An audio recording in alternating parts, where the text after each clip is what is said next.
Sounds good. Just nuke it. All right, so let's see here. I just want to pull up the YouTube and make sure it's working. I think we're live, so let's see. Yeah, I just got the notification. I think You we did? are. I think we are live. I did. I will take that as a go, and we'll just It says we'll watch go. live. Watch live now. All right, well then let's go ahead and get started. Welcome to another Jags podcast, episode 70. 70. That's true. We busted into the 70s. It feels like that's kind of like a milestone. Yeah, man. You know, like I would agree. if you lived to be 70, Yeah. you'd be like, okay, like I'm pretty sure I've seen most of life. I'm right? kind of old now. Yeah. I'm like good with whatever happens at this point. Exactly. And we're here at 70. So thanks to everyone that's supported us this entire time. It's been fun. It's been the highlight of basically my year. Yeah, since doing this. It's been absolutely amazing. We've picked up a bunch of followers, a bunch of downloads. We're between all of our downloads and sites and sources that we upload to, we're almost to 1,000 downloads an episode. Really? Isn't that insane? That's insane because we were like at like 2 and change for a while. So we added Big Cat Country, we added YouTube, we added our live channel. Those kind of jumped us up. Which, I mean, that just makes it even more fun because Yeah. that's the whole point. The And- more fans, the more interaction, the better it is. And we have podcast networks like hitting us up to be on their channel, and it's kind of like surreal. Well, because- can you blame them? Well, it's like we're literally just fans that hit up other fans, and we're like, we basically use other fans. Our entire shows are other Jags fans' comments and questions. It's true. So it feels a little like we owe it to them. We do. So we it's almost do- like cheating. It is, but we did realize that the Jaguar market needed a place for fans to have an outlet. That's true. Because you have all because- these people on the radio and other podcasts where they're just like they're not from Jacksonville or they didn't grow up Jags fans, and it's like or they're just basically telling you like their opinion Right, with exactly. like no interaction Yeah. or response to what like actual other Jags fans think. well, let's not get out too far off on a tangent here. Eh. Let's not gloat too much. But we just want to say thank you to the fans. Yeah, it's a because big thank you. You guys are what drive this show. Absolutely. If you don't follow us yet on Twitter, we're at Another Jags Pod. Facebook, Instagram, Another Jags Podcast. Our YouTube's been blowing up. We stream these episodes live. So like you can watch us live on YouTube, or you can listen to our podcast on YouTube without the video. So it's up to you. You can pick. But we appreciate all you guys. Tonight, we are actually beginning our position breakdown for each position. So over the summer, we started this last year. We in this dead season, we kind of picked a position and we really just dive into it. And so tonight, what better position to start with than the quarterback position, right? I agree. So if you just live under a rock and you are just tuning in and you're not a Jags fan, because we get those from time to time. We People do. are like, we like you guys and we have no idea what you're talking about. So let us inform you of who's on the roster right now. That's a good call because honestly, I knew 3 out of the 4. So So we have the starter. We have Nick Foles. absolutely. Went to Arizona. He transferred from Michigan State. He's been to I think we're his third or fourth NFL team. No, 4th team. We're his fourth Yeah. NFL team. But he's a Super Bowl MVP.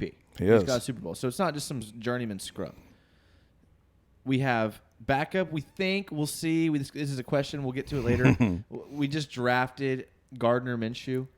Are you saying he's the backup? Because I'm hoping you are. It's questions. So let's All right, wait till we'll the wait question. for We did that. Twitter Okay. question. We did Twitter questions tonight on just quarterbacks, and I mean, you guys are awesome. I mean, Yeah, they're so- great questions. Yeah, but we'll just say we're just picking random with Gardner Minshew. He's from Washington State. He played at Michigan State. He played at community college in Mississippi. He played where else did he play? He's been all over the place. Yeah, he So has. Minshew is a. He's like earned his spot at this Yeah, point. I mean, he had a great year last year. Threw for over 4,000 yards. And then third string, and I say third string, but I don't really know. At that point, it's kind of a toss-up. But, yeah, I mean, Alex Magoo.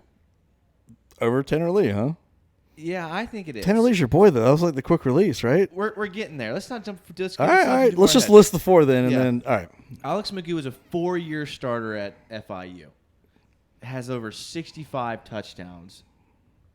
Literally a 4-year starter. That's kind of what you want.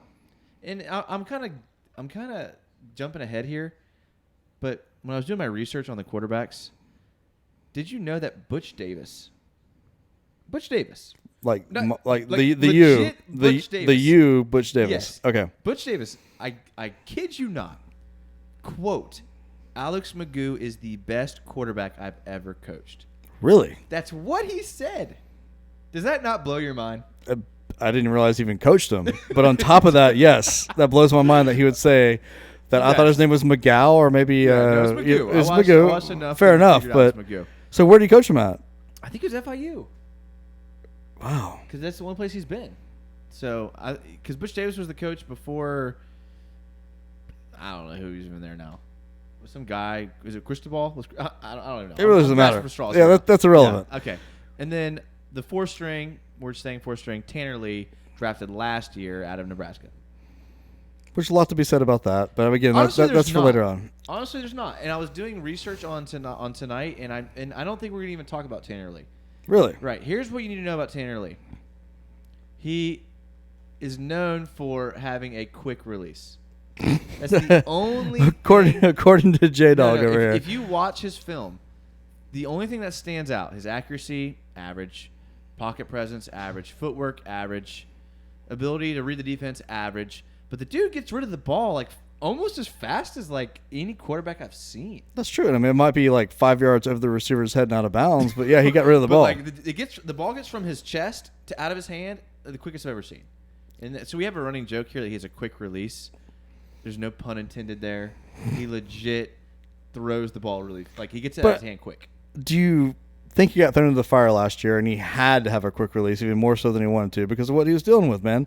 I mean, no. I don't think he's a good quarterback. No, don't get me wrong. I think he's bad. Okay. Like all right, fair Nebraska enough. fans get on forums and they're like, this guy's bad. All right, fair enough. So, all right. So we're going to get to Twitter questions because we've had so many good Twitter questions that really addresses everything I wanted to talk about tonight with all these quarterbacks. Which is a lot of times the case, which is awesome. It really is because you guys are awesome. So we're going to start with Nick Foles because Nick Foles is our quarterback, and he is basically how Foles goes, the team will go, 100%. So this first question is from John, and he's at John 100900307. Really, John? I mean, wow. Were all the other Johns before that taken? Like, it's not even John. It's like Jon. It's Jon. All right. Yeah. Come on, John. And he says on a scale of from 1 to 10, what is your Foles confidence level and confidence level of the backups? So it'll be 2 different ratings. Let's just start with what's your confidence level of Foles? And I want to hear yours first because mine's going to be not great for the people that want me to be positive. I mean, I'd have to separate my confidence level with Foles as the leader and quarterback he is right now, and my confidence level with him with our receiving core and potentially our line and a new offense, all that stuff. So straight up Foles, I'm 8 out of 10. 8 out of 10. 8 out of 10. Whew. The dude is a Super Bowl MVP. He's proven twice now that he can come in, take over a team, and lead them to almost the promised land and the promise. I mean, yes. 8 out of 10. How can you not say that until he proves otherwise? Okay, so let me just say we just got a message on Twitter from Trebe Talks, and Trebe has a great YouTube channel at Trebe Talks. Look up Trebe Talks, and he says he's disappointed that we didn't start the show on time tonight. Oh, Trebe. Do you think Trebe's on the West Coast, so he has no problem watching us? He's just kind of trolling. Yeah, because I posted that we were going to be live tonight at 10:30, and I said it's Joey's fault. I pride myself on being on time, Trebe. I apologize. I really did feel bad about it, but I was at a work function after work, a dinner. I mean, you know, when your boss pulls... Your boss's boss. Yeah, when your boss and your boss's boss pull you over and they want to have a conversation, you really can't say, hey, I got to head out for my side hustle. You know what I mean? Like, my side gig could kind of wait. And I think the fans understand. I would hope so. And I think you're the favorite on the podcast, so I think you can I don't know. I used to be, but I don't know anymore. Okay. So let me just tell you my confidence level in Foles. I'm an emotional person. I try not to be. I really do. But, like, everything the Jags do, I get so emotional. I'm just like, I can't help it, man. I'm a diehard, right?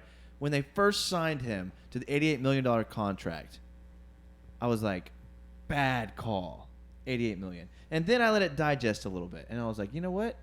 It's not Bortles, and Bortles has been holding us down for so long. And any upgrade from Bortles kind of guarantees with this defense that we will be a playoff team. So then I was like, okay, confidence level 10 out of 10, through the roof.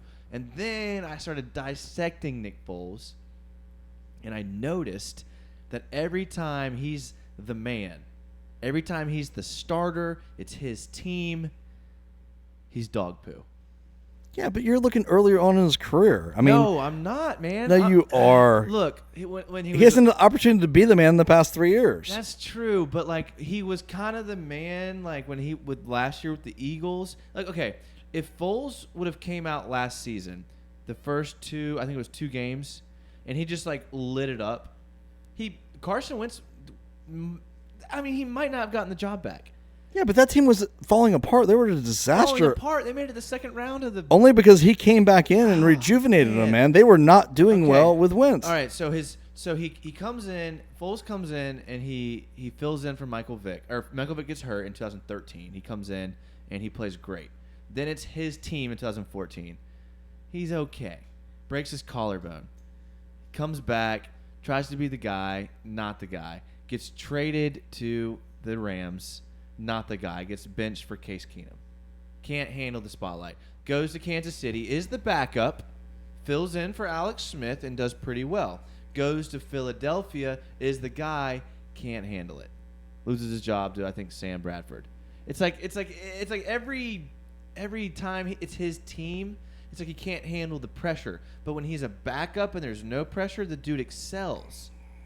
I think he's a different guy. He's more mature. It could be a coincidence. It could just be that's. I don't think it's a coincidence. I think it was maybe an average to above average quarterback who has progressed and has grown. And dude, he's coming. I guarantee you, at St. Louis, at Kansas City, originally at Philly, when he's coming into those roles, he's not coming in as the leader. He's coming in as like, man, they brought me in. I hope I don't blow this. At this point, dude, he's got the moxie to where he's coming in as the leader. He's doing everything he should. He's owning the locker room. He's showing up at guys' houses, telling them what to do. Like, let's go through the playbook.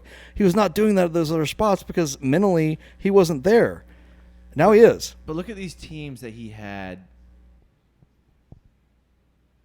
Look at these teams that he had when he stepped in. 2013, Deshaun Jackson, LaShawn McCoy in his prime, Riley Cooper, who was good. Brett Selleck, Zach Ertz. I love how you're selling me Riley Cooper. I like that. He was good. Good gator. Good gator. Good for a minute. He was good for a minute. Kelly's offense, he was good. I get that. Okay, 2017, when he was Super Bowl MVP. Alshon Jeffrey, Zach Ertz, LeGarrette Blount, Jay Ajayi, Jordan Matthews. Okay, so we're not talking about him again. Now we're talking about his supporting cast, which I said from the get-go was a concern. But look at who he had when he was in St. Louis. Kenny Britt was his best player. Doesn't matter if you don't have any. Does that kind of remind you of who his best player is now? Like, that's what I'm saying. Whoa, we signed Britt? I mean, Kenny Britt, D.D. Westbrook. Like, we want D.D. to be better. I know. That's the concern, though. It's not the quarterback concern. That's what we're talking about is quarterbacks. That's what I'm saying. We can talk about all we want with wide receivers. This to say my confidence level is probably at a 6 out of 10. 6? Yeah. And I'm rooting for him, and I want him to be good. But if I'm being honest, my confidence is at a 6. Man, we went out, and the Jags did exactly what we've asked them to do. They went out and got the best quarterback possible. They didn't try to say, hey, we're going to get a rookie, waste our defense, tank for the next season or two possibly, and go long. They went and got the best guy possible. Again, Super Bowl MVP. But I think that's the wrong way to look at it. Really? Yeah, because you got Foles for $88 million, and I think the money's irrelevant. Honestly, no, it's not. It is for this season. Because I think the bigger question is could you have gotten Teddy? And who knows if you could have gotten Teddy Bridgewater? You may not have been able to get Teddy Bridgewater from the Saints, but thank God. But could you have gotten Teddy Bridgewater?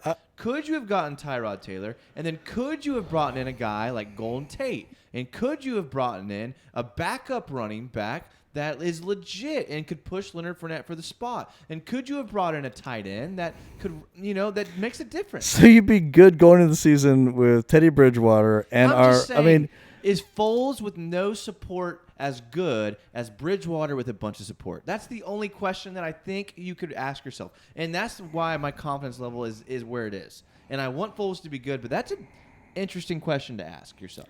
The wide receiving free agency class sucked. You could have gotten maybe Golden Tate.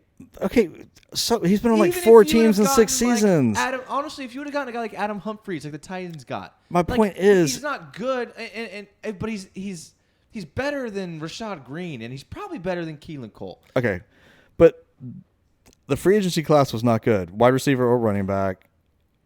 The draft class was not good in either. So, I mean, they went and got the best guy possible based on, I assume that. I mean, if we got a somewhat below average quarterback, maybe average, and then got some free agency guys that were average to whatever, and then drafted some rookies, dude, we would suck next year or this year. Now, yeah, 2-3 years from now, might have been a better call. But for next season, Foles is definitely the guy. Again, 8 out of 10. All right, well, Trebe says, playing devil's advocate again. Are you, Jason? I'm not playing devil's advocate, Trebe. I'm telling you, this is how I feel. Jason actually believes this. This is how I feel. Especially with the quarterback position, because he's a homer for that. Yeah, and then he says he's going to do just fine, in my opinion. All Jags fans talked about for years was how all we need is a game manager, and we'll go to the Super Bowl. We get a guy like Nick Foles, who's Super Bowl MVP, and everyone is big mad. It's not the fact that we got Nick Foles. It's the fact that we really broke the bank for him. We broke the bank for a guy that's yet to prove that he can lead a team on his own. That's the only issue I have. And I am rooting for him, and I want him to be good. But I do have some, caution on how much I have confidence in him. Well, of course there's some caution, man. I mean, but at $88 million, man, that's nothing for a quarterback these days. That's literally one of the highest multi-year free agent quarterbacks ever signed. $10 million against the cap this year. The only ones that are close to that are Peyton Manning and Brock Osweiler, and one turned out okay, and one turned out as a disaster. So, I mean, I don't know what to say. Let's move on to the next question. This next question is from Chris Ozqui, and he gave us a phonetic pronunciation of his name because I butchered it last week. That's pretty impressive. I apologize, and thank you for the phonetic. We love that you listen, and your questions are always spot on. His question is, thoughts on Nick Foles' required statistics to win the AFC South? He mentions 4,000 yards, 25 touchdowns, 10 interceptions. So what is Nick Foles? What do you think his required stats are to win the AFC South? I mean, that's a great question, but a tough one, because with him, I don't necessarily think it's going to be his stats that are going to blow it up. I think it's more his mistakes that are going to blow it up. So I think if he has less than 10 interceptions, we've got a good shot at winning the AFC South, regardless of anything else. If there's not bad turnovers, our defense puts us in good field position. I mean, his stats will be way better than that from a touchdown and interception standpoint. Maybe it's not the total yards is what I'm thinking of. I mean, 4,000 yards, I mean, that's kind of meaningless. I mean, Stafford gets that every year. Yeah, I mean, most quarterbacks do in the offenses that are run today. So, I mean, I think maybe like a 38, 30 touchdowns to 8 interceptions. Yeah. That's pretty lofty. He likes to throw out of the backfield. We're going to have short yardage positions. I mean, but here's something interesting to think about.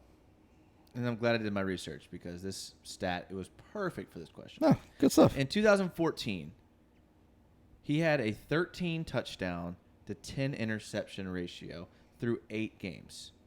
What do you think his record was for the Eagles then? 6-2. That's exactly what it was.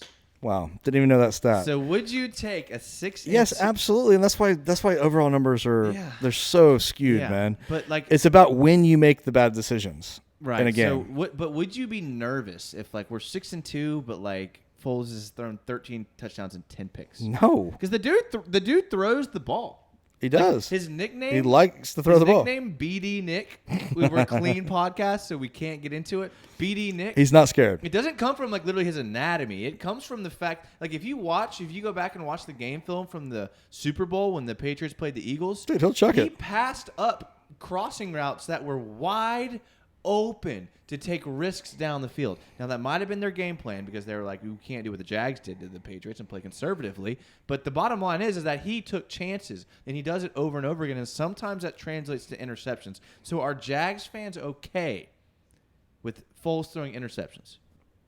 They should be if our we're getting wins. Yeah, I agree. I mean, everybody complained last year about the fact that we threw the ball downfield like, 5 times all season? I mean, I know I'm exaggerating, but that was like the big knock. Like, all the defenses know what we're going to do. We're going to try to run the ball, throw these crossing routes, and they just clamp down on us, and we could do nothing. Okay, great. Chuck it downfield, man. Yeah, but fans complained about Bortles when we were in the AFC Championship game. Yeah, because they didn't allow him to do that in the second half. The Pro Football Focus, PFF. I mean, Joey and me disagree on this, and this is not going to help my case at all. But I do just want to bring it up. All right. They have a YouTube channel, and they did this game where they were like guess the quarterback, and they went down the PFF stats like positive pass grading under pressure, positive pass grading in a clean pocket, things like that. And from 2014 to current, Bortles and Foles PFF grades were almost identical. Now, you have to remember, 2013, Foles had a great year under Chip Kelly.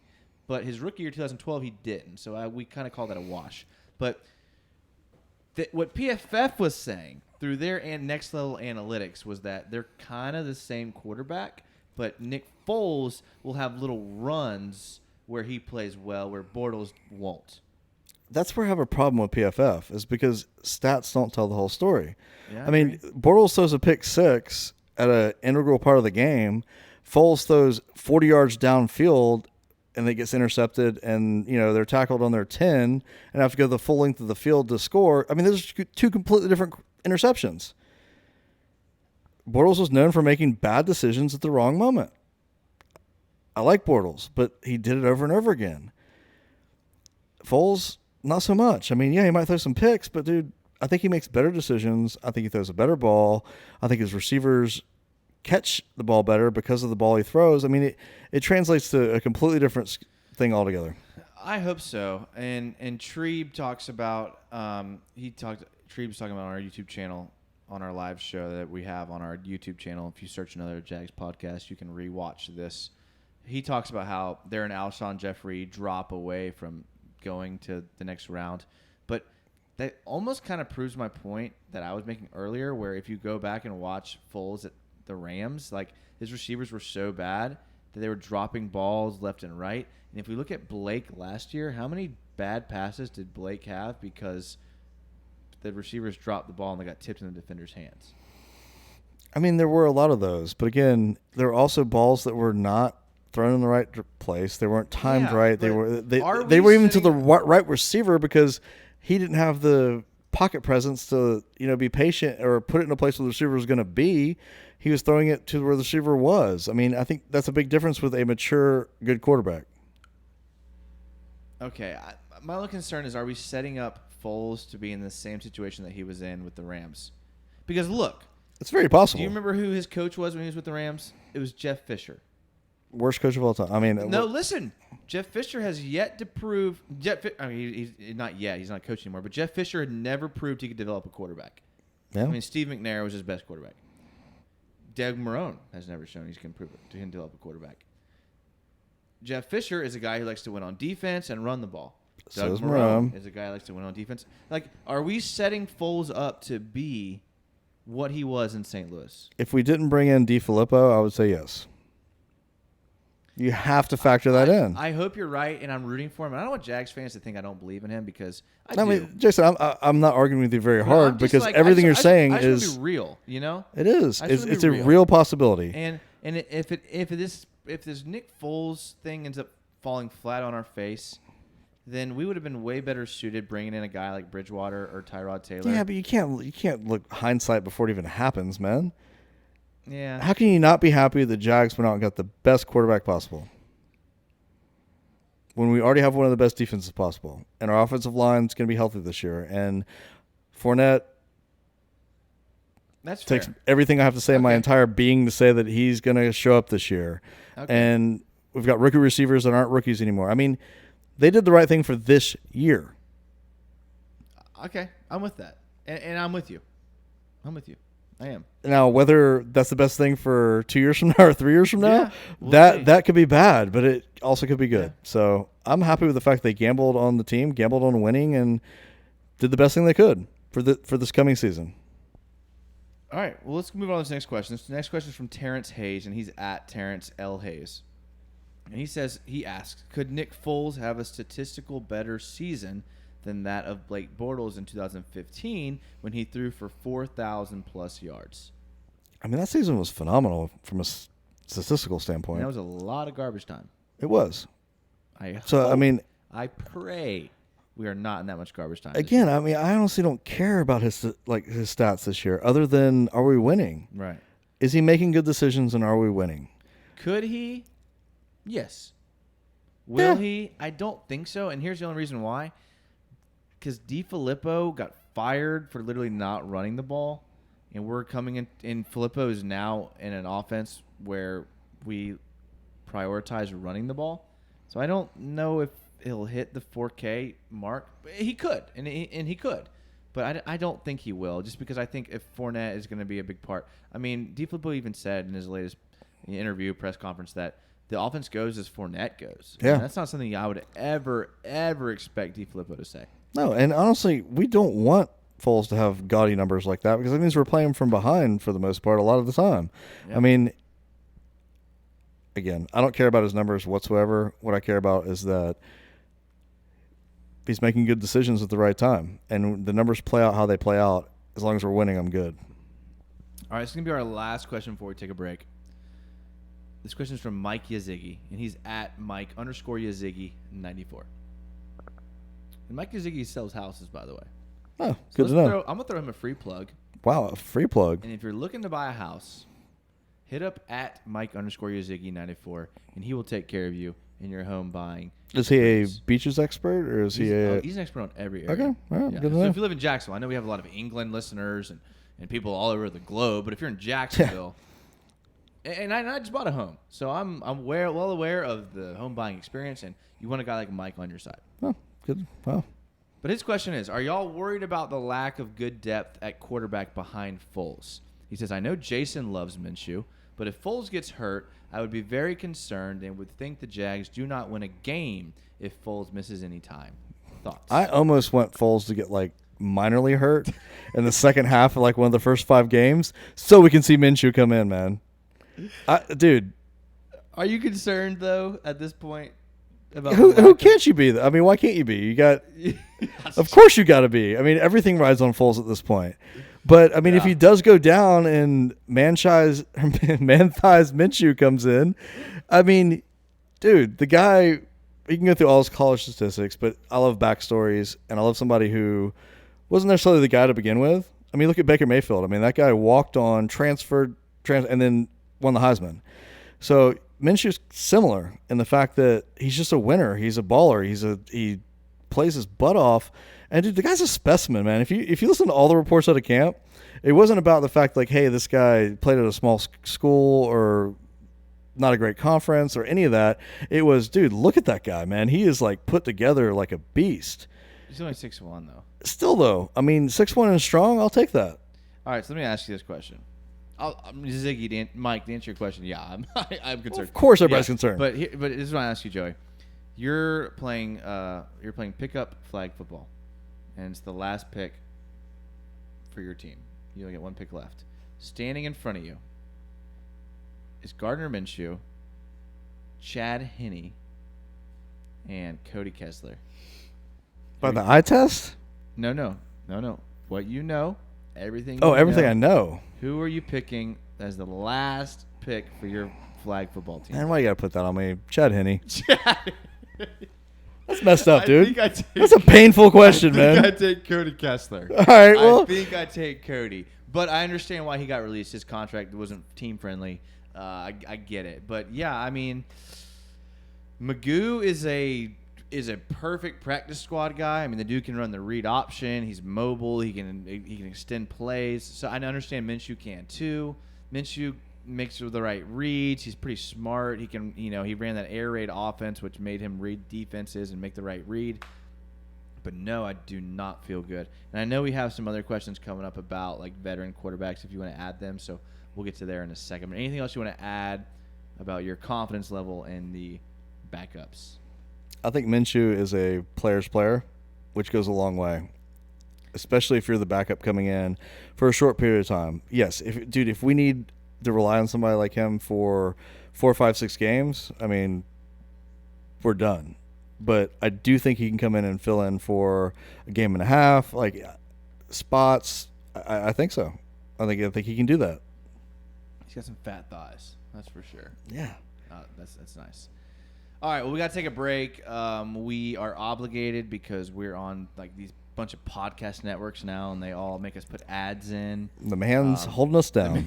But the man pays us. Man, so we at love the the end of man. the Hey, day, don't get me we're wrong. cool with it. Any other men, bring us on. Yeah, for sure. So make sure you support these ads. Most of the time, they're other podcasts, so I'm sure they're great. If they're anything like us, they're great. We're going to take a quick break, and we'll be right back.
All right, welcome back to another Jags podcast, episode 70. Make sure if you have not yet followed us on Instagram and Facebook at Another Jags Podcast and Twitter, Another Jags Pod. You really should go follow our Twitter if you're a Twitter person, because I've been breaking that. We're doing position by position. Would you say we're doing running back next week? Is that what you said? I think it's going to transition well with our questions. So, yeah. So I just post videos all week of breakdowns of the coaches' film, of these different breakdowns of our different position groups. So if you're into the X's and O's of football, you want to follow our Twitter, and it'll be worth your time. So do that at Another Jags Pod, and then give us any feedback you want, because we stay all over Twitter as far as questions and comments and things like that. Tree wanted us to say shout out to Idaho. To Idaho. I think that's where he's at. I do like potatoes and French fries. So I mean, is there anything else in there that anyone? It's got a cool shape. It's like in the middle. The state's got a cool shape. I don't know much about them besides that. Shout out to Idaho. Yeah, but I would also like to give a shout out to Jason for the Twitter, because honestly, our podcast is like really good locally. I like it. But our Twitter is good like nationally. Like if you like the Jaguars and you're maybe not even in Jacksonville, that's what you should look at, because it doesn't get any better than that. So Jason does a fantastic job, and that's a lot of work and it's a lot of research. I mean, he loves it or he wouldn't do it. Yeah. But I agree, but I'm biased. Well, you are. Yeah. I'm not. I mean, I'm giving you props. I have nothing to do with that. Yeah. Your Twitter is fantastic. So, It's good. Check it out. Make sure to follow it, Another Jags Pod on Twitter. So we're going to move right along. We're breaking down quarterbacks this week. We've kind of talked a little bit about Foles and about what he brings to the table, kind of where he's been.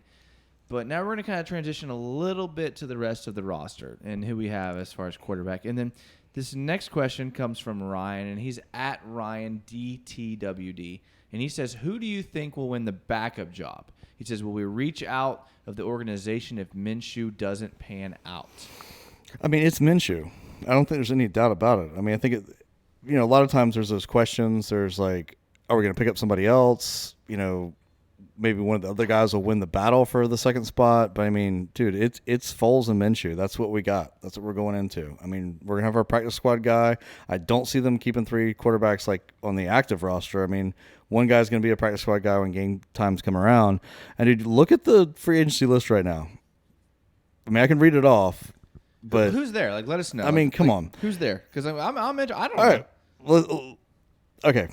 Jalen McClendon. Do you know who he even plays for? No, didn't think so. Garrett Grayson. Again. Yeah, Garrett Grayson played at, I think, SMU. He's Denver's backup right now. Okay. You got Matt Castle, which, I mean, been around. Not necessarily the worst thing in the world. Yeah. You got Brandon Whedon, Houston's backup. Brad Kaya, which I didn't realize he was still in the league. TJ Linta, never heard of him in my entire life. Brock Osweiler, which how that guy still has a job, dude. That guy's my hero. I mean, he's made like $50 million and is still playing in the NFL and can't throw a pass. Wow. David Fales, Miami's backup. Yeah. Brandon Silvers on the Jets. Josh McCown on the Jets. Landry Jones, which I thought he was a wide receiver. Maybe it's a different Landry I'm thinking of. Luis Perez, Philly. Brogan Roback. Again, dude, never heard of the guy. I think. I mean, the list goes on and on, but you get the point, right? So I'm thinking, like, if heaven forbid, Foles goes down with a serious injury, we have to make a trade for a guy, right?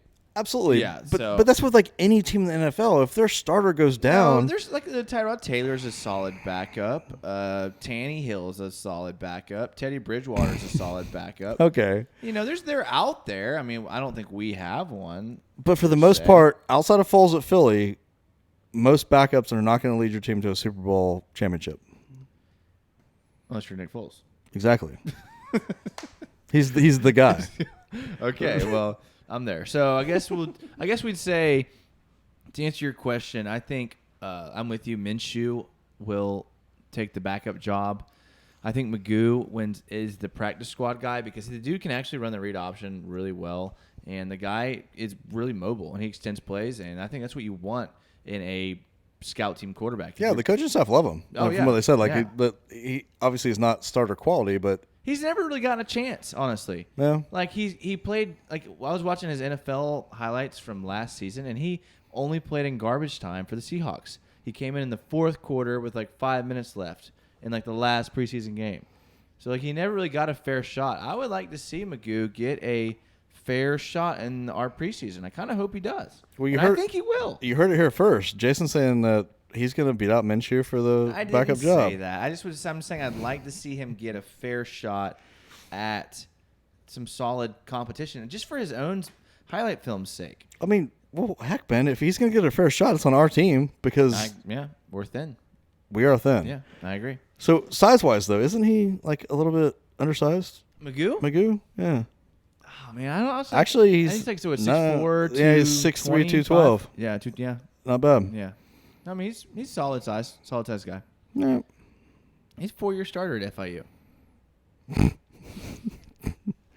So I'm buying some of that stock. All right. P Hart, Philip Hart. He's at P_Hart22. No, he's at Philip Hart 28. I like to get the Twitter handle correct in case people want to go and like bash them or commend them. You guys go back and forth between each other. That's awesome. Exactly. But Philip Hart says Minshew is a boss.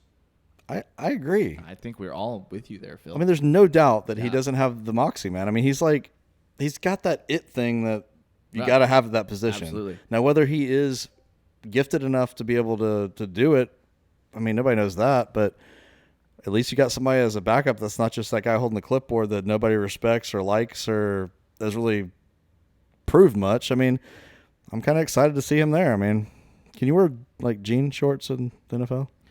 I honestly have always hated jean shorts as we call them here in Florida. But after seeing Minshew, I've been like, man, I need to work out my legs, and I'm going to start wearing those. I mean, everything comes back around, right? I've even thought about shaving just a mustache. So, I mean, I'm only an inch shorter than him. So exactly. So, I mean, there's something there. That's the whole point. He's got something. Right. Treeb says he's the most famous person from Idaho. Do you believe that? Famous person from Idaho. He's the only person I know from Idaho, so yes, so man. By default, dude, we're with you, Treeb. You are the rock star. He says he grew up 15 minutes away from Washington State, and he says Minshew is the real deal. Exactly what Joey said. He's very Baker Mayfield-esque. Guy knows how to win. And he says he thinks preseason he'll develop a trust in. He thinks you'll develop. Maybe me. I don't know. I mean, I think everybody needs to like develop that because nobody's seen what he can do. But I mean, I like having a guy there that like kind of pushes that a little bit. If anything, he's going to push everybody else around him to be better. And Treep says he doesn't know why. I said grew up. I'm still living in the area. I thought he was in Jacksonville. No, he's in Idaho. He's a big AAF fan and a big wrestling fan. Nothing wrong with any of that, but that doesn't mean you're from Idaho, not Jacksonville or here. Well, let's ask this, Treep, since you're responding real time. This is awesome. How the heck did you start listening to our podcast from Idaho? No, he's a Jags guy. Well, I get that, he but has his own YouTube channel. Oh, there you go. So we support each other. All right. Yeah. Cool. Yeah. I'm going to have to learn more about Idaho because I feel like I need to at this point. Get more in touch with the Jags, you know. That could happen too. All right. This next question is from Shay Jacobs, and he's at @SJacobs_11. He says, do you see the Jags keeping 2 or 3 quarterbacks on the roster? He says if it's 2, he assumes Foles and Minshew. If 3, do you think they bring in a veteran or stick with one of the guys they have already as the third? Now, would this be, again, you'll have to maybe correct my ignorance here. But I will. Typically, I know, don't get me wrong. Typically, they keep 3 and one of them's a practice squad guy, right? Is that considered keeping 3, or is he saying like 3 active roster quarterbacks? Yeah, he's saying active game? roster 53. No. Who does that? Teams that have a guy like Minshew as their backup, maybe? But if you don't have anybody better, there's no way. There's no way they're wasting that roster spot on that. I'm with you. Were there depth issues last? No, I don't think so. Not to mention we have Tyrod on the roster, the emergency quarterback. Dude, which there's a question about him, so let's not get there yet. Yeah, let's go to that next because I definitely have an opinion on that. All right, but he says, Shay has worked on the sideline of the Jags, and he's actually been. I don't know if he still does it or not, but he was a guy who made sure that the replay was working on the sidelines, and when the refs would need to replay, like from the sideline from the booth, he would make sure that it was working and give him the headset and all that stuff. That's pretty slick. So Shay has some experience on the sidelines. I'm not knocking that. If I'm just he's saying. Shay knows what he's talking about. I just don't think we have 3 good enough. There's other roster spots. But he makes a good point though. If Minshew is your backup, do you have enough faith in him? If it comes to that, yeah. I mean, that game's tanked if he goes down. You don't bring in a third guy when you could have another spot at whatever. We don't have enough good quarterbacks to do that. You're wasting that third spot at that But point. he's asking, do you bring in a veteran? Do you bring in a guy like Matt Castle? Do you bring in a guy that you've read off on that list to come in that doesn't really need to spend the preseason with the team to kind of step in and kind of know the plays? Because really, Magoo and Minshew are kind of fighting for that same spot. No, they are. And it's like if one's going to win it and one's not. I mean, say what you want about Minshew. We all love Minshew, but he was drafted the exact same spot that Tanner Lee was. And we all just know Tanner Lee is a bust. And he has no shot at making the team or the practice squad. So really, I mean, we all love Gardner Minshew, but he's kind of in the same boat as Tanner Lee, and he's easily dispensable. He's not near as cool. Not nearly as cool. All right, so I agree mean, with you, but I'm just saying, like, all right, so we signed Mark Sanchez. Done. Move on. Okay. I got nothing on that. All right, this next question is from Patrick Jackson, and I'm sorry to all of our fans, but Patrick Jackson's our favorite fan. Yeah, Patrick Jackson's the man. Yeah, I mean, all right. you know, I mean, he is. we Just because he's not from here, first of Yeah, all. He's but- from a different continent altogether. Yeah, I mean, but I mean, that's impressive. But his questions are all. I mean, he puts effort into his questions. He's been consistent from day one So as if well. if anyone wants to be the best fan of the Jags, because we're fans of the Jags, Yeah. then you got to step your question game up like these boys in England are. Yeah. So this is from Patrick Jackson. And he's at @radius_Johansson. And he says, you need to get a football thrown through a tire. And he spelled tire the British way. I'm just gonna Which do it. is T-Y-R-E. Through a tire. Suspended from a rope 30 yards away to win $100,000. You have one attempt. Which of our quarterbacks do you choose? And then which quarterback of all time do you choose? okay. I heard nothing after spelled the English way, Tyre. That there's no way they spell tire Tyre. I assume that's what That's they like do. a funeral pyre, right? That's like the right spelling. It had to be a typo. All right. You have a tire that's hanging from a Is rope. the tire on fire? No, it's just Okay. 30 yards away and 30 there's yards away. $100K on the line. Got it. Which of our quarterbacks is going to hit that? I mean, Nick Foles. I say He's Gardner on- Minshew. No, dude. 30 yards? That's 30 kinda yards? far. Yeah, that's kind of far. Yeah, Minshew's arm might get like tired. That's true. My boy Noodle Arm Minshew probably Yeah. can't make it that far. But dang, you're probably right. But okay, if it was at 15 yards, I'd take Minshew. For sure. Okay. 100%. 30, I'm taking Foles. So who all time would you take at that? Oh, I want to ask another question before that. Aren't you glad that there's actually a quarterback that could hit that tire 30 yards away for $100,000? That's true. That's a good point. Because if we asked this question last season, there's no one on the roster. Yeah, Can't hit that throw. not like 5 out of 10 times. No, not even 3 out of 10 if you really. So that's a put huge 100. improvement there. Yeah, absolutely. So what's the second part of it? I'm sorry. All-time quarterbacks, who hits that pass? Like if you had to put your money on a guy all-time, who hits that? Peyton Manning. I say Drew Brees, man. That dude can put the ball on a dime, man. Yeah.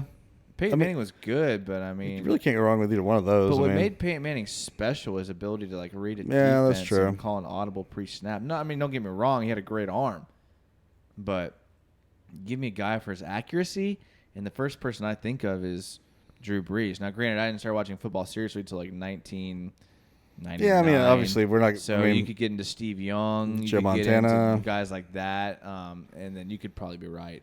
But as far as what I've seen, Drew Brees is which the I think guy. most of our listeners are looking at the last probably 20 years. I mean, Yeah, I said Drew Brees. yeah, Tom Brady, maybe. I'm not going to argue any of those. I mean, you can't go wrong with any of those guys. But thank you, Pat. It's a great question, like always. This next question is from Angus Seymour, and he's at Dos Gus. And he says, could you see Terrell Pryor getting some time at quarterback and some trick plays? Did we just sign him to add the Philly special to the playbook? I think TP needs to like focus on actually being good at what he does. I mean, I get the whole physical specimen. I get the like upside potential, but I mean, at 29, shouldn't you have already hit that upside potential? Shouldn't that should not be the conversation anymore? Whoa. You can do a lot in your life at 29, okay? At 29, 29 is a good age. Let me okay? rephrase that. Now, don't just be discounting him at 29 because a lot of people have done a lot of great things at 29 Okay, years let me old. rephrase that. At 8 years in your current job, shouldn't you be better at your current job than that? Let's not talk about doing like extra things in your job. Okay, all right. I'm just kind of kidding. I do think that you will see some trick plays with Terrell Pryor. I mean, he has a history of playing quarterback in the NFL. This isn't a guy. This isn't a Matt Jones. This isn't a who's the other guy from Ohio State. I mean, this isn't a guy who Like a converted. right. Yeah. This is a guy who was literally drafted or signed as an undrafted free agent to be a quarterback in the NFL and had a little bit of success. Yeah, but that was because they didn't think. I don't know, man. I'm just saying, could you see a trick play here and there? Absolutely. I mean, who threw the pass for the Jags recently? Oh, absolutely. Was it Dede or was it Marquise Lee? One of those guys. No, I think they both have. Yeah, I would not put it past Terrell Pryor from trick plays. And Marone is all about those, honestly. Absolutely. And I mean, it's probably definitely going to happen. Yeah, but my point is, we need him as a wide receiver. Like, we do. I hope he shows up as that because the dude is like a freak of nature, like physically. But he's the dude. But he's not even getting paid $1 million, Which is great. which is great. For I have no us, problem with that signing whatsoever. It kind of puts into perspective what we're paying Chris Conley more money than we're paying Terrell Pryor. And I have no expectations out of either one of them. I agree. Honestly, I mean, if we get anything out of either one of them, bonus. Like, good job, guys, in the front office. And Dante Moncrief got $10 million last year. Yeah, which was ridiculous. Yeah, let's just not talk about that. But yeah, good question, Angus. And I think everybody kind of wants that to happen Yeah. because we all love trick plays. Who doesn't like trick plays? No, I mean, it's great. You'll definitely see it in the Yeah. preseason. Yeah. And it'll be like, oh, my God, that guy should do it every time. And then it'll never happen again. For sure. All right, this second to last question is from Connor, and he's at the Jags Knight. And he says, is there a spiral? That's it. So is this Knight like N-I-G-H-T or No, Knight like... K-N-I-G-H-T. Oh, I kind He of like literally just that. asked, is there a spiral? So it's like a Knight of the Round Table. Is there a spiral? Notebook, or is there a spiral? Spiral glazed ham? I like those. Delicious. I mean, we don't have press credentials yet. Are in the works, It's apparently. a teaser. Yeah. It's a teaser. 2-3 years from now, guaranteed. But from all the Twitter videos I'm watching from these guys who somehow have press credentials, like Daniel Popper and Philip Heilman, who really add nothing to the Jaguar fan experience. I was going to say who and who, but... Yeah, besides the fact that they're there. According to their videos, there's a couple of spirals being thrown around. Everybody that is actually legitimate that's at the camps have said that he has been... I mean, again, you get this in preseason all the time. Yes. Everybody pumps it up. Everybody looks great. There's no pads, there's no hitting, but that he has been completely on point, unbelievable spirals, passes everywhere they're supposed to be, short range, long range, sideline, fade, everything, except for the day he came back after the stuff that went on with him and his wife, which who wouldn't be off that day? Absolutely. And the fact that he showed up, period, again, just makes me like him even more. But yeah, he might have been a little bit distracted that day. But outside of that, there really hasn't been a missed pass from everybody saying. So, yeah, spirals all around. As a person, Nick Foles is like 10 out of 10. Yeah. And I'm not talking about how, like, we love Blake Bortles as a person. Like, Yeah, it's completely different. completely different. Like, Yeah. Nick Foles is legit as a person, like, Yeah. as good as it gets. I wouldn't want anyone else leading my team character-wise. No, like Bortles would be the guy you'd want to go have a beer with. Right. Foles would be the guy you'd go ask for advice. Exactly. Yeah. That's well put. Well put. Yeah. I think there's spirals for days going around there. Yeah, I mean And- the dude can sling the ball. He can throw a spiral. And like I get the reputation that I'm like a pessimist, and I'm okay with that. Like I'll live with that because at the end of the day, I want to be like real. You've kind of earned that right though at this point as a Yeah. Jags fan. I mean, Yeah, like and if I you're mean- not a pessimist and a Jags fan, then Yeah. like I have to force myself not to be. And I'm still going to every game, and I'm still cutting up film of every player we have on our roster. So don't think that I'm like discouraged or down. But I just want to be real, and I've been burned by a lot. And but I have high hopes for Foles, and I will root for him harder than anyone on the planet. And I think as we go through the position groups, it's going to become like more real, like why Jason might think he's a pessimist. Because honestly, we could go to the Super Bowl or win 5 games. Yeah. I mean, that's how big our spread is right now. But not just based off Foles, like based off multiple different position groups. Like if everybody shows up and we don't get hurt, dude, we're going to crush it. But that's a lot to ask in the NFL. I mean, Yeah, I agree. who knows? I mean, you kind of got to be optimistic because we do have the potential, which a lot of teams don't, but you can't really rely on that. So, I mean, I kind of get it. We're watching the NBA Finals. This is Game 3. And there's like a minute and 37 seconds left in the game. And this is Might be a good time for another break, right? Well, we'll have one more question, so I think we can finish it out. But I just wanted to say, this is one of the craziest plays I've ever seen in the NBA. I'm sorry, Jason. I was paying attention to the podcast and not the TV. So what's Just going on? Watch this. There's a foul there. There's a foul there. Ooh, that was flagrant. And the ball goes like this. That was one of the most insane. And Kyle Lowry's been balling out this game. This is not a bad. I mean, Ooh, yeah. it's a travel They and didn't a foul call and that. a foul. So it's a travel and 2 fouls. With And he hit the shot. And he hit. Yeah, like that's pretty. Like Is somebody at the line? no, What? that's what I'm saying. Like this is legit. That was one of the like 4 things happened in the span of 4 seconds there. And Fred VanVleet hit a 3. I'm sure the highlights will be out there tomorrow.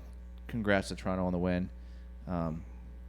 I digress. We have one question left. Okay, Which is a great question and a great segue. I was just really taken back by that. That was pretty impressive. By the- And that was a yeah. good breakdown. Yeah, Honestly. that was. I mean, yeah. Okay, his last question is from Hugh Lynch, and he's at AODH Lynch, and he says, "What is the latest on Jags voiding Leonard Fournette's guaranteed money? Any info on his appeal? Can they use the guaranteed money as a carrot for the season, or if he is on the roster week 1, does he get the money?" Void the hell out of it. I wouldn't have said that 5 days ago. But again, Fournette is So you're it's- saying they won't dangle the carrot and say if you play well this year, they we'll dangled give the you- carrot and said, do the right thing and you'll get the money back. And he showed up to a couple OTAs and then didn't show up for 4 days. Well, it's voluntary. It's not the point. The point is show that you are mature. Show you're doing it. Foles shows up the day after everything happens with his He's a wife. quarterback. It's different. So what? These guys don't get hit. They don't get touched. He's not getting hit in They're OTAs. playing 7-on-7. They're doing that already. Okay, so here's what's really going on. So Fournette and the Jags are in arbitration. So they've got a third-party arbitrator that's deciding on whether Leonard Fournette will get his money. There's been no news since that news has been released. But the bottom line is that the third-party arbitrator is going to be distinguishing the language in his contract that says if he misses any playing time due to anything other than injury, he voids his guaranteed money. Does he have to have a valid driver's license to get the money back? Jason, that's a serious question. Why are you laughing? So here's the question. The question is for the arbiter. Is that the right way to say it? That's great. I'm impressed. The question for the arbiter is does a suspension by the Jags warrant missing time for non-injury, or does it have to be a suspension by the NFL? It'd have to be the Jags because if he breaks a team rule, how could that not void your team Because contract? the team rules could have gray areas. No, I mean, you can miss all the OTAs you want. That's not a team rule. Exactly. Hey, you don't show up for your pitchers. You don't show I up for a don't think meeting. he'll get the guaranteed money. I don't think he'll get the guaranteed money. But for the arbiter, he's gonna have to decide: do the Jags make the decision on him missing time that's not injury related, or does the NFL? And that's the question that's going to have to be answered in order for Leonard Fournette to get his money back. Dude, who cares about that money? How about you come in, ball out, make every Does it seem odd, bonus though? you get, and then make your it- next contract money? Does it seem odd that the team and the player are in litigation about money, and that you does that seem odd to you? Yeah, they don't like each other. Could you be in that situation with your boss? No. and perform? I wouldn't be there anymore, or I would not have done that. I mean, either I'm going to stop playing football, or I'm not going to sue my team and ball out and go to Yeah. another team as Isn't that soon as I weird? possibly can. Isn't that weird? It's That's just a weird It's just a situation. bad mix, and that's because he's a weird dude, man. He's he doesn't think like the rest of us, and that's part of his being told he could do whatever he wanted to do his entire life because Yeah. he's so good at everything. I mean, I don't necessarily think that's his fault, but he's not maturing at the level that we need him to. Treve on YouTube says Dan Marino hits that tire. Oh, good call, man. Yeah. How did we leave out Dan? Because no one likes Dan after that 64. Oh, I love Dan because of that. trouncing that we had on him. No, that's a great call. Well, is there anything else you want to add about the quarterbacks? Yeah, everybody pray that Foles doesn't get hurt. I mean, really, that's the bottom line. I mean, I think after last season, that's our prayers every night when we go to bed. Yeah, it should be, Yeah. if you're a Jags fan. Well, that's going to wrap up episode 70 for another Jags podcast. Thank you so much to the fans. thank you so much for your questions, comments. Send us your questions and comments all throughout the week. We will read them on the podcast. We are a fan forum podcast. Like, this is not about us. We relay information from you guys. We thank you for being involved. If you haven't yet followed us on Twitter, Another Jags Pod, Facebook, Instagram, Another Jags Podcast. We're happy to be a part of the whole Jaguar community on Twitter and all these things. And they're great. They're awesome. You can look forward to us collaborating with other Jaguars stuff in the future. A little shameless plug is June 15th. Myself and, if you remember, Mike from a couple of podcasts ago, and a couple of people, we went on the game show Beat the Brains, which is Prosser from the Drill. If you know anything about Jacksonville, basically we went up against Jacksonville. It's the elite. It's the elite of the sports writers, broadcasting, sports radio people, and it's a game show where we went on sports knowledge, and we just literally obliterated them.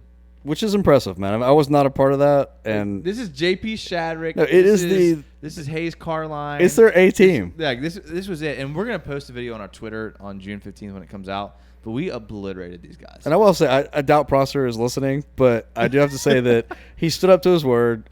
Yeah. He said that. He plugged the pod. Yeah, he did. I mean, way to go, Prosser. I appreciate that if you are listening, because you didn't have to do that. Yeah, we appreciate that. Thank you guys for listening. I will be out of town next week. I haven't told Joey this yet, but I'll be gone Monday to Friday. So we'll either record early or record late, or we'll just catch you in 2 weeks. Yeah. We'll figure something out. We'll let you know via Twitter. Thank you for everyone for listening. And as always, go Jags. Go Jags.